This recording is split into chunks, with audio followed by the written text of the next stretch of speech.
হরে কৃষ্ণ কৃষ্ণ কৃষ্ণ হরে হরে, হরে রাম রাম রাম হরে হরে। নমস্কার বন্ধুরা, আশা করি আপনারা কৃষ্ণের আশীর্বাদে ভালো আছেন। তো আমিও আছি। আজ আপনাদের সামনে নতুন একটা ভিডিও নিয়ে চলে আসলাম। আজ আপনাদের সাথে আমি আলোচনা করতে চলেছি শ্রীকৃষ্ণের এক লীলার কথা। কি অদ্ভুত লীলা! সেই একটা ঘটনা তোমাদের সামনে আজ আমি বর্ণনা করতে চলেছি। তো আমি আজকে রাজস্থানের জয়পুরের একটা ঘটনা তোমাদের সাথে আলোচনা করব, তবে গল্পটা সংগৃহীত। তো গল্পটা শুনে এতটা ভালো লেগেছে যে তোমাদের সাথে শেয়ার না করে পারছি না। আমার বন্ধুদের কাছে আমি এটা শেয়ার করতে চাইছি আর কি। তো হয়তো অনেক বন্ধুরা এটা জেনে থাকতেও পারো, আবার যারা জানো না তাদের উদ্দেশ্যে আমি গল্পটা বলছি আর কি। তাহলে শুরু করি, বেশি কথা না বলে। তাহলে চলো। রাজস্থানের জয়পুরে এক দম্পতি ছিলেন, তাদের একটা সন্তান ছিলেন। তো এক সন্তান ও স্বামী স্ত্রী দুজনে মিলে ছিল তাদের সংসার। কোনো রকম তাদের সংসার চলে যাচ্ছিল। তো সংসারের মহিলা খুব কৃষ্ণ ভক্তি ছিলেন, ওনার কৃষ্ণের প্রতি সাংঘাতিক একটা ভক্তি ছিল, শ্রদ্ধা ছিল, সব সময় তিনি কৃষ্ণ নাম করতেন। কিন্তু ওনার সেই ভক্তি দেখে ওনার স্বামী ততটা আনন্দিত হতেন না। উনি রেগে যেতেন বা উনি অসন্তুষ্ট হতেন। সব সময় স্ত্রীকে দেখতে পেতেন শুধু হরে কৃষ্ণ জপ করতেন আর সংসারের কাজ করে যেতেন। সকালে ঘুম থেকে উঠে সংসারের যাবতীয় কাজ, রাতে শুতে যাওয়ার আগ পর্যন্ত মহিলারা যেসব কাজ করে থাকেন সেই সকল কাজ তিনি করতেন। আর সাথে শুধু একটাই কথা, একটাই জপ করতেন, হরে কৃষ্ণ। তা দেখে ওদের ঘরে মোটামুটি একটা স্বামীর মনে একটা সন্দেহ, মানে সন্দেহ না, ঠিক অসন্তুষ্ট আর কি। উনি অসন্তুষ্ট মহিলার এই ভাবভক্তি দেখে। কারণ ওনার ঠাকুরের প্রতি সেই রকম একটা ভাবভক্তি ছিল না ওনার স্বামীর। কিন্তু মহিলা খুব নিষ্ঠা ভরে সব সময় কৃষ্ণের সেবা করতেন, কৃষ্ণের পুজো করতেন। স্বামী ভালোবাসেন না তারও গোচরে তিনি সেই কর্ম করে যেতেন আর আপন মনে হরে কৃষ্ণ এইভাবেই চলতেন। তো স্বামী একদিন ভাবলেন যে না, এভাবে হবে না। ওনার মুখ থেকে সেই হরে কৃষ্ণ নাম আমি মুছে দিতে হবে, তার জন্য আমাকে একটা কাজ করতে হবে।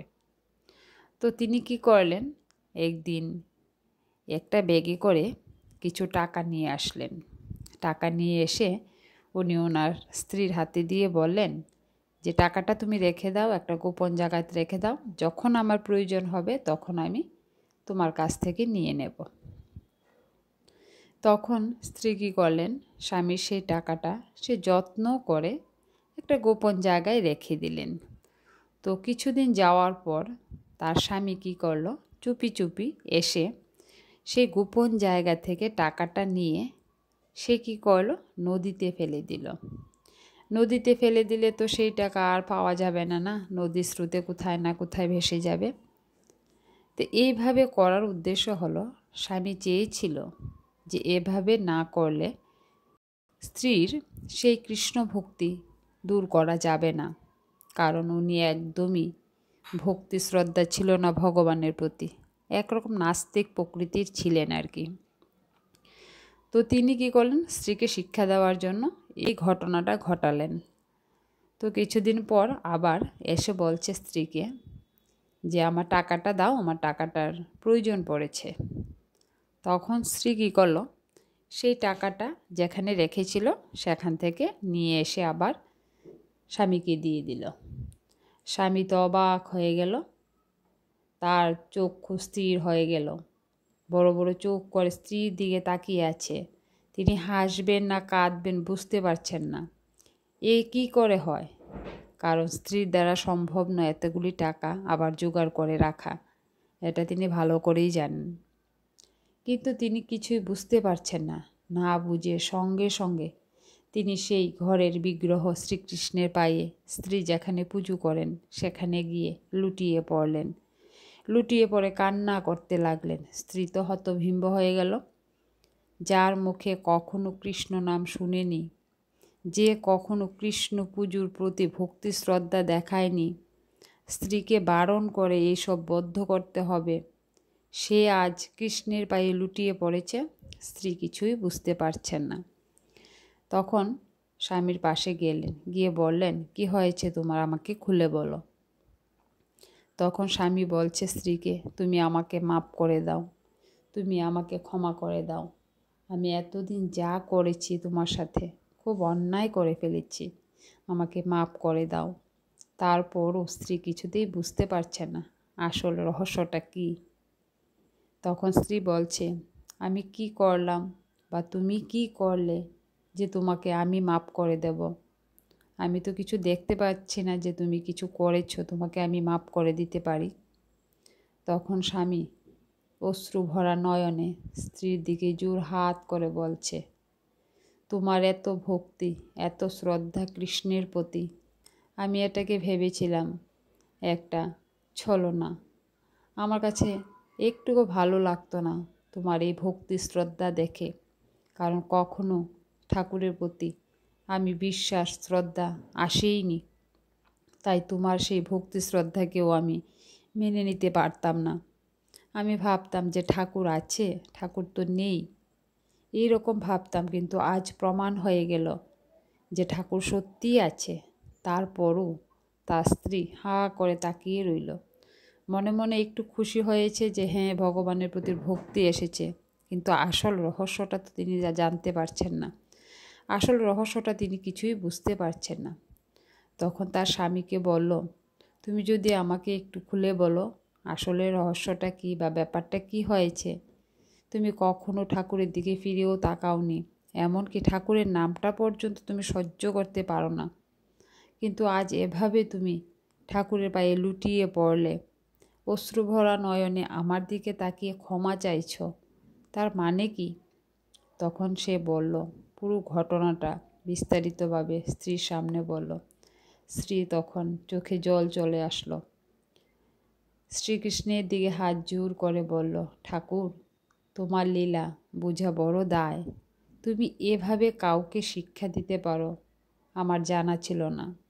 আমি তোমাকে ভক্তি বলে পুজো করি, ডাকি, তোমার সেবায় সবসময় মগ্ন থাকি, রাত দিন তোমার মালা জপ করি। তুমি এভাবে যে আমার স্বামীকে অধর্মের পথ থেকে ধর্মের পথে নিয়ে আসবে, সেটা আমি কখনো ভাবিনি ঠাকুর।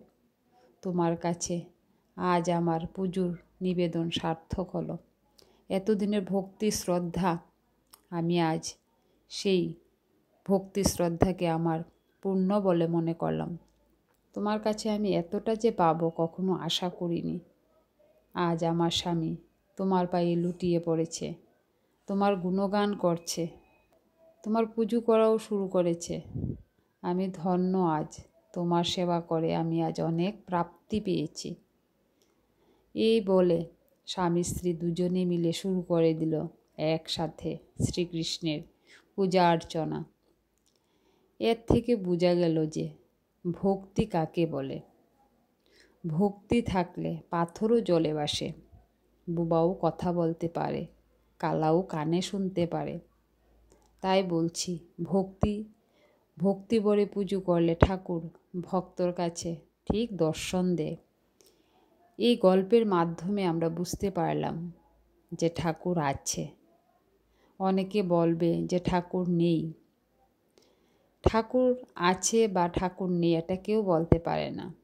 যে বিশ্বাস করে তার সাথে ঠাকুর সত্যিই দেখা দেয়, এটা ভুল নয়। এই গল্পের মাধ্যমে একজন পরম ভক্তের কথা আমরা জানতে পারলাম এবং তা থেকে আমরা শিখতে পারলাম যে ভক্তি করলে নিশ্চয়ই ঈশ্বর আমাদের দেখা দেয়। তো নমস্কার বন্ধুরা, গল্পটা শুনে কেমন লাগলো অবশ্যই কমেন্টস করে জানাবেন। তো আবার আপনাদের সাথে দেখা হবে নতুন একটা ভিডিওতে। হরে কৃষ্ণ কৃষ্ণ কৃষ্ণ হরে হরে, হরে রাম রাম রাম হরে হরে।